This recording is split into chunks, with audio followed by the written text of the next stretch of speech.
Alright, I get it. You are bloated, you are bloated, you are bloated. Seems like the entire womanhood is bloated. Bloating. Bloating. Everybody gets it! Bloating. Me? No, I'm just fat because I ate a lot after my marriage. So in this video, I'm going to talk about 5 things which make you bloated so that you can avoid them and stop with the bloating and farting business. Want nutrition advice that isn't boring? Subscribe to the channel and turn off the bell notifications right now. The first one is, I'm sure you're expecting it here, salt. But 1 second, don't stop consuming salt. I'm not talking about your usual knuckle that we consume in the house. I am talking about the processed food which have this hidden sodium in the form of sodium benzoate and this monosodium glutamate which you have really lovingly in your Chinese food. It's called Ajinomoto and it's found in your chili potatoes and your momos and your noodles, and it's there for this Chinese particular umami taste. But yeah, it causes you bloating, and if you're really susceptible to bloating, God bless you if you have Chinese food.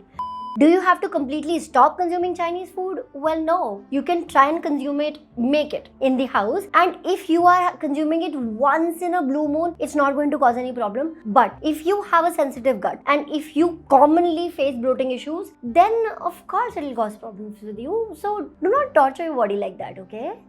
And by the way, if you are a PCOD patient, maybe no one will tell you this, but in specifically your case, this is something that you should definitely avoid. So the second thing which causes bloating is dehydration also. If you are not drinking enough water, then you are just giving your body the chance to hold on to whatever water that you have, and that will cause you bloating. So drink water, you. How much water you should drink so that you do not feel bloated? Well, just multiply your body weight with 40 and that is the number of mLs that you are supposed to have. So for example, if your weight is 50, just multiply that with 40 and that is 2000, and that is the number of mLs that you are supposed to have. 2000 mLs, which means 2 liters of water, and that's how you do the math.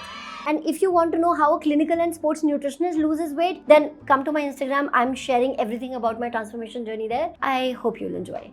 The third thing that causes bloating is lack of sleep. Do you know that if you are not sleeping in sync with the sun cycle, then all of your hormones go for a toss, specifically your leptin and ghrelin. And these are the hormones responsible to tell you when you're hungry and when you're full. So if these are going for a toss, you can imagine what can happen. Your cravings can happen and you can either keep on eating or will not eat at all. Apart from these hunger hormones, there will be one more hormone which will be activated if you're not sleeping on time, and that is cortisol. And one of the many functions which cortisol has is stopping kidney from throwing out anything extra. So your kidney will try to hold on to everything and that will make you bloated. So if you want to feel light, go for that beauty sleep. Go for that beauty sleep. I will also add a video on sleep in the description box, so watch that after you watch this one, and let's continue with the fourth thing, and that is too less or too much fiber. Now what fiber does is that it becomes the raw material and it becomes the platform over which your gut bacteria have a really nice party. Party, yeah. And in that party, they create a lot of vitamins for you, including vitamin B12. If you're not having enough fruits and vegetables, then your gut bacteria are going to be starving and they will produce a lot of gas, and that will make you bloated and that will make you fat also. On the other hand, if you want to become really Mr. or Miss Green and want to gobble over all the raw vegetables and fruits, then also these bacteria are not going to be really happy about that, and then again they will produce a lot of gas because your body won't be able to digest that much fiber at one go. The best thing to do if you really relate with this is have fruits always raw and have vegetables always cooked. And by raw fruit, I also mean do not juice the f out of them. Keep that fiber intact. And in the case of vegetables, cook them, steam them well, add some fat to it because that will help your fiber to go through the gut in a peristaltic movement easily, and that is too much science. Cook your vegetables.